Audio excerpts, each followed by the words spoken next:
발표를 할 거고, 그 다음에 이제 건축 관련된 부분은 또 건축소장이 또 추가로 발표를 할 예정이 있습니다.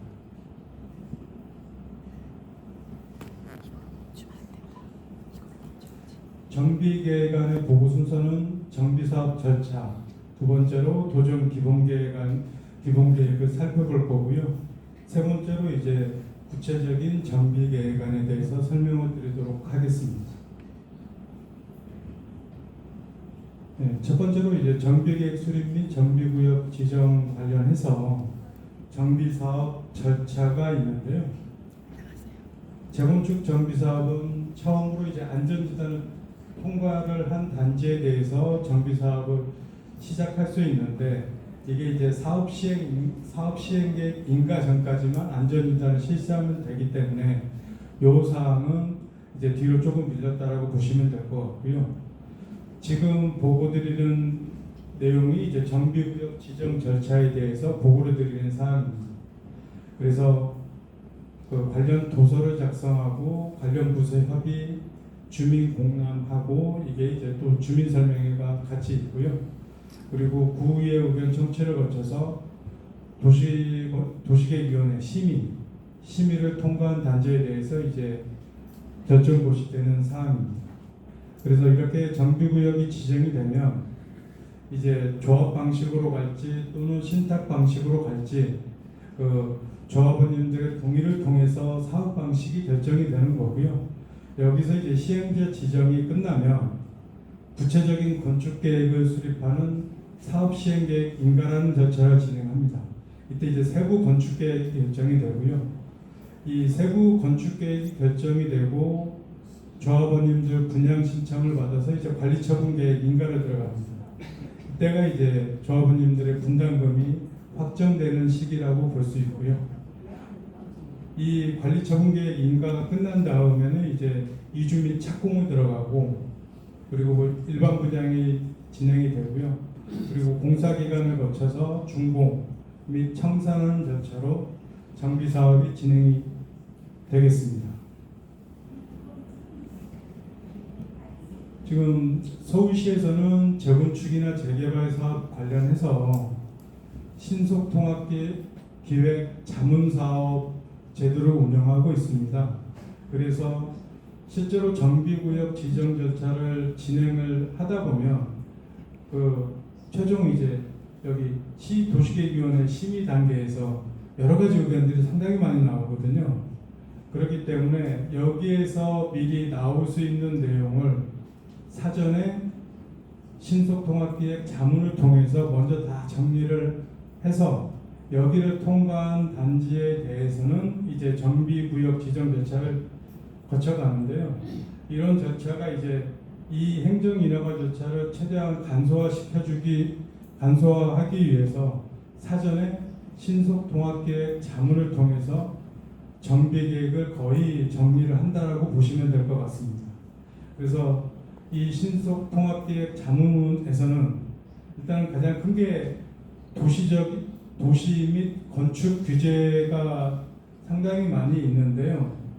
창의적인 건축 디자인 혁신을 마련하기 위해서는 일부 이제 이러한 완화에 관련된 내용을 포함해서 그 자문을 통과가 되면 여기 이제 이렇게 이제 조그맣게 적어놨는데 여기 조정안 마련이라는 내용도 있고 특별 건축구역 지정 등이라는 얘기가 있습니다.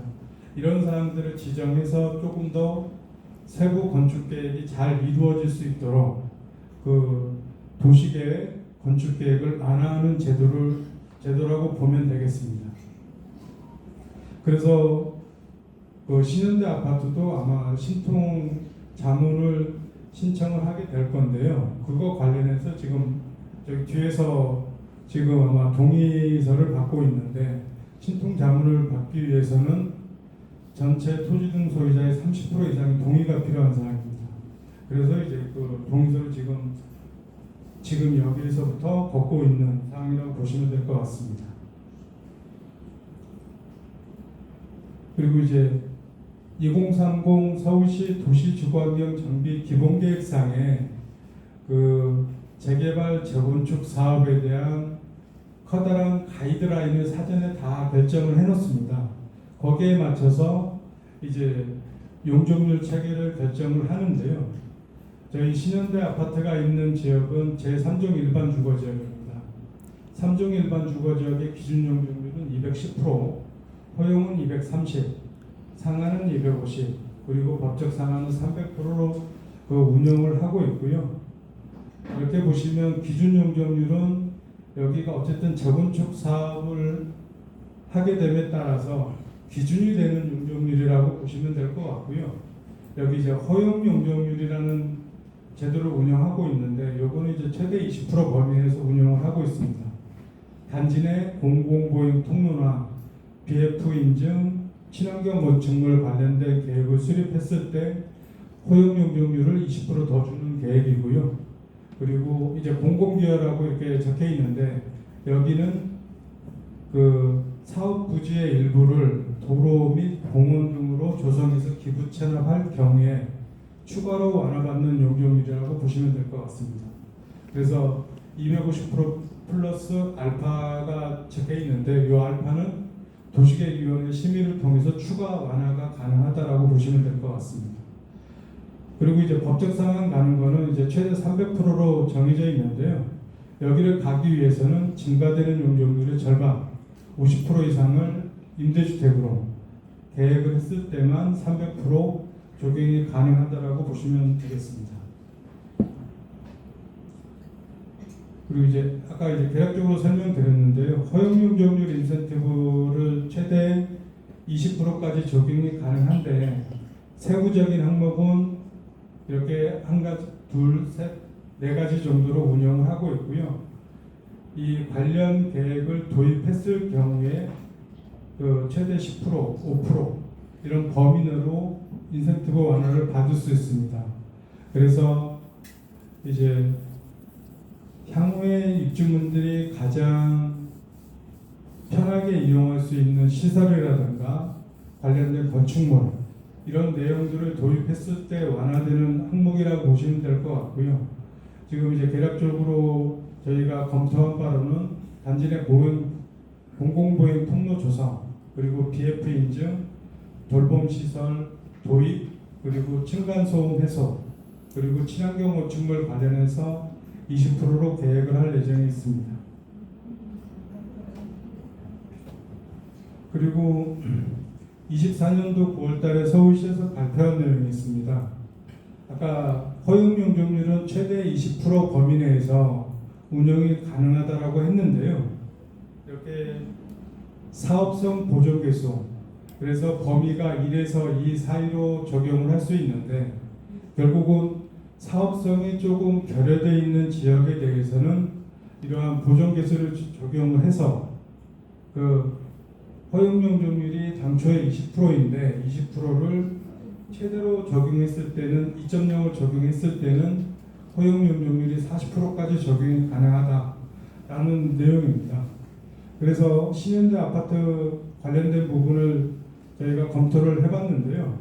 일단은 공시지가 보존개수 관련해서는 서울시의 재건축 단지 한 200여 단지를 서울시가 그 공시지가 평균을 낸 겁니다. 약 727만 정도가 나오는데요.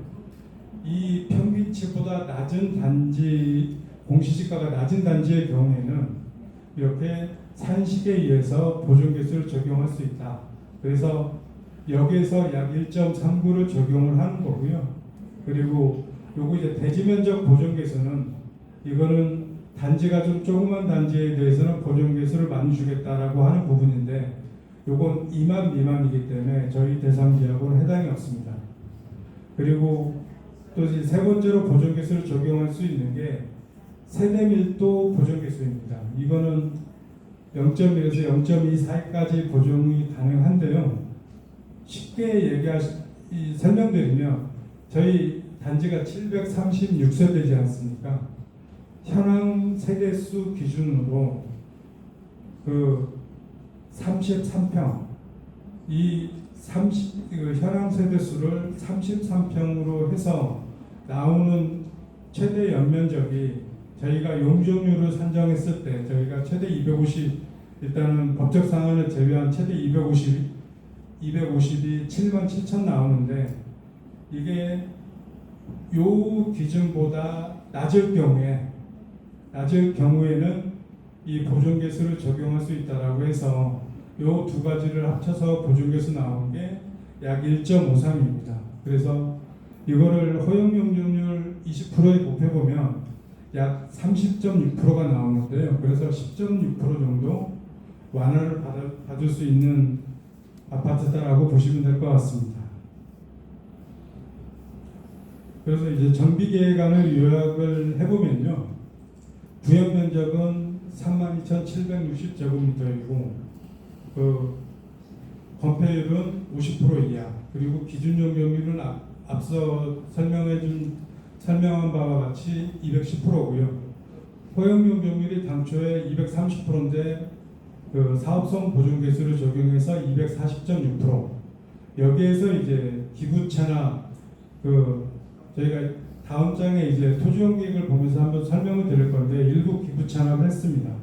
그래서 이걸 산식 적용했을 때 약 상한 용적률은 248.6%, 그리고 여기에 법적 상한은 300%를 적용하는 걸로 계획을 했고요.